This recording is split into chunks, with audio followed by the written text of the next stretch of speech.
Serpihan Emas Surakarta.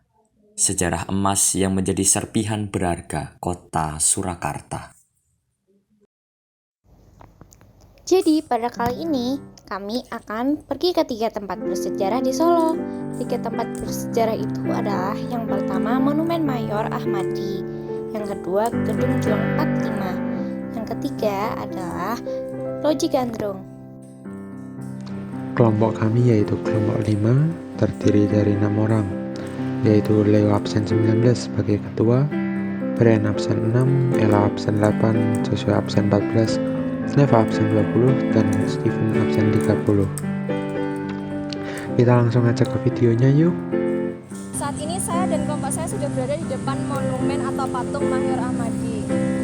Monumen Mayor Ahmadi merupakan tugu berbentuk patung yang menjadi pengingat peristiwa bersejarah serangan umum 4 yang terjadi di kota Solo pada tanggal 7 sampai 10 Agustus 1949. Peristiwa serangan umum 4 membuat nama Mayor Ahmadi dan Slamet Riyadi terkenal di kalangan masyarakat Indonesia. Mayor Ahmadi memiliki peran penting dalam perjuangan NKRI. Ia menjadi pemimpin pertempuran untuk memperjuangkan kemerdekaan. Terletak di Jalan Abdurrahman Saleh, Stabuan, Kecamatan Banjarsari, Kota Surakarta.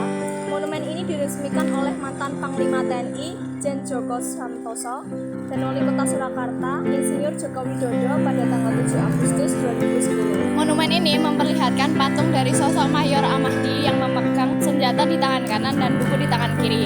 Penggambaran ini menunjukkan bahwa dirinya sebagai sosok pemimpin tentara pelajar yang harus mengimbangi tugasnya dan sebagai prajurit di medan perang dan juga sebagai pelajar yang harus menuntut ilmu di segala situasi.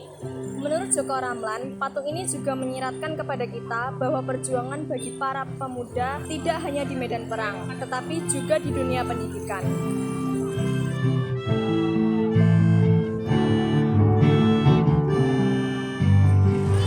Kami bersama akan menuju Gedung Juang 45 menaiki BST.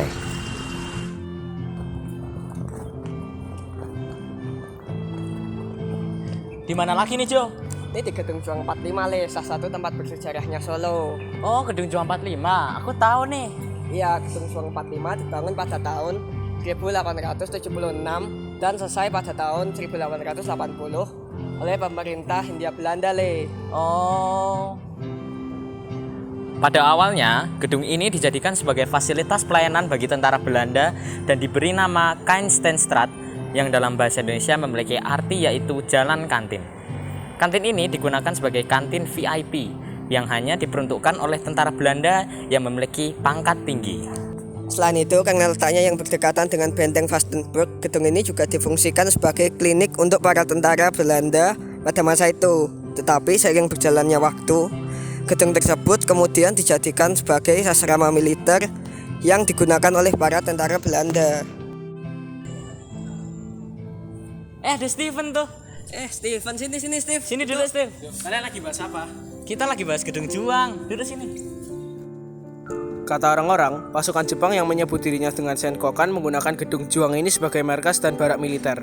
Namun setelah 3 tahun berselang, gedung tersebut berhasil direbut oleh pejuang-pejuang Indonesia yang tergabung dalam resimen-resimen. Tapi setelah 3 tahun berselang, gedung ini berhasil direbut oleh para pejuang. Nah, pejuang tersebut dibagi dalam beberapa resimen. Nah, ini merupakan cikal bakal awal pertamanya berdiri dari Brigif 6. Nah, Brigif 6 ini memiliki nama yaitu Resimen 26 yang dibentuk pada masa kemerdekaan. Gitu. Oh gitu.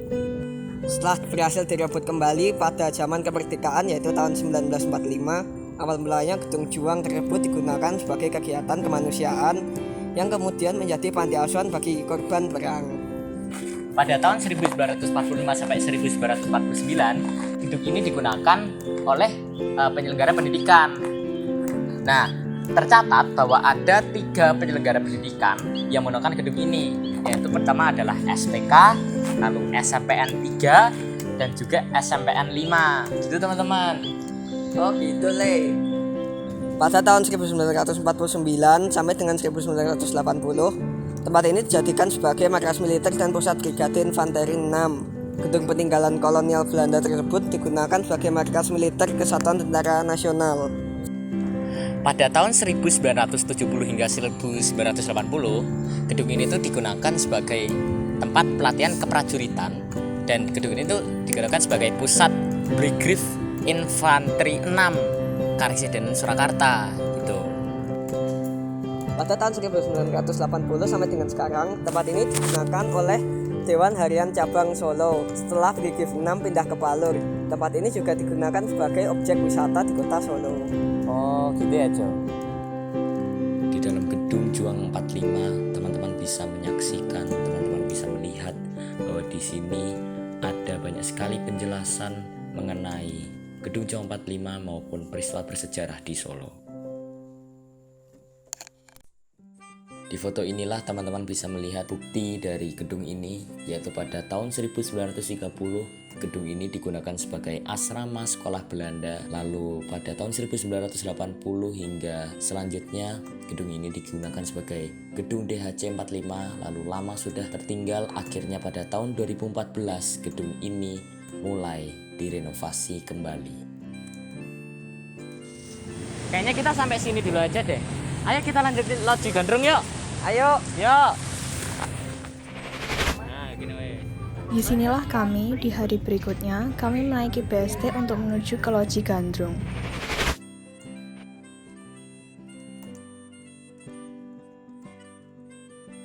Bagus banget teman-teman. Loji Gandrung ini merupakan rumah dinas wali kota Solo. Yang kita lihat ini adalah patung Jenderal Gatot Subroto. Patung ini dibuat untuk memperingati akan peristiwa Gatot Subroto yang menumpas pemberontakan PKI atau MUSO di Loji pada tanggal 18 September 1948. Saat zaman kolonial, Loji ini dipakai untuk kediaman para pejabat Belanda. Lalu setelah kejadian itu, Loji ini sekarang dipakai sebagai tempat dinas wali kota Surakarta. Dikatakan oleh Tunjung W. Sutirta, seorang sejarawan UNS Solo, bangunan Loji Gandrung ini awalnya merupakan rumah tinggal milik Johannes Augustinus Besenje, seorang pengusaha gula yang ternama pada masanya. Loji Gandrung ini memiliki gaya arsitektur yang Indis. Indis ini merupakan kata dari bahasa Nederlands Indi, di mana yang memiliki arti yaitu Hindia Belanda. Arsitektur ini lahir karena munculnya budaya Indis, yaitu perpaduan antara budaya Eropa atau Belanda dengan budaya Jawa. Loji Gandrung merupakan salah satu hasil karya seniman asal Belanda yaitu C.P. Wolf Schoenmaker yang merupakan guru besar di Institut Teknologi Bandung. Penggunaan Loji Gandrung sebagai markas pusat pasukan itu terjadi pada masa kedudukan Belanda yang terjadi pada saat agresi militer II. Loji Gandrung juga pernah dipakai oleh Slamet Riyadi untuk menyusun rencana penyerangan atau mempertahankan kemerdekaan pada peristiwa serangan umum 1949 di Surakarta. Di Loji Gandrunglah Slamet Riyadi dan teman-teman tentara pelajarnya bergabung menjadi satu membentuk suatu brigade, yaitu Brigade 17, untuk menyusun rencana peperangan agresi militer Belanda II di Surakarta.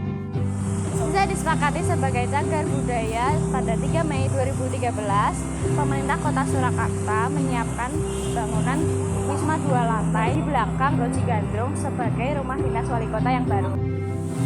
Dalam bahasa Jawa sendiri, kata gandrung memiliki arti tergila-gila atau menyukai. Sedangkan loji artinya rumah besar yang bagus berdinding tembok, yang kata aslinya berasal dari bahasa Belanda yaitu loje. Pada tahun 2022, rumah Loji Gandrung ini digunakan sebagai titik kira pernikahan Kaisang Pangarep, putra dari Presiden kita Joko Widodo. 1, 2, 3. Sekian dari vlog kami dari 3 tempat bersejarah di Solo. Terima kasih.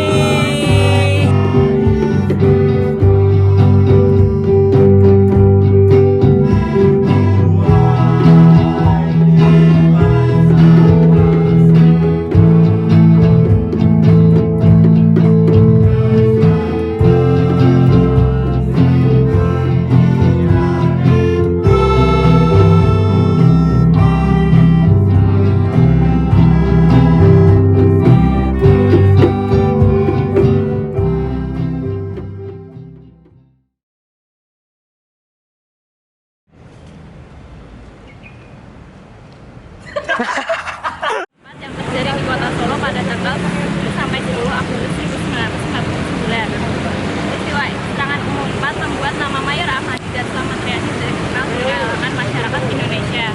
Mayor Ahmadi memiliki